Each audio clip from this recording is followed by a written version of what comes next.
Hey, what's going on, you guys? Now, in this video, I am going to show you how do you link Instagram to Facebook. So let's start. So first, let's go ahead and open up Instagram. So actually, you can do this in Instagram or you can also do this in Facebook. So it is just the same process. So from here, tap on your profile picture on the lower right corner.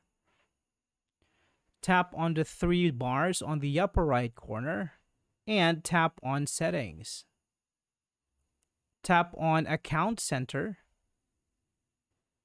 and here tap on Accounts.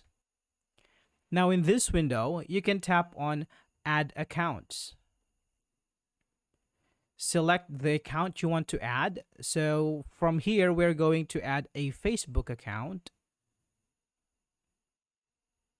Now, I'm already logged into my Facebook, so I can just choose to my Facebook account and tap on Continue.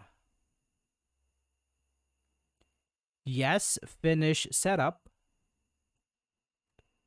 And now your Facebook and Instagram accounts are linked. So this is all for this video, guys. I hope this is helpful for you. Thank you for watching, and I will see you next time.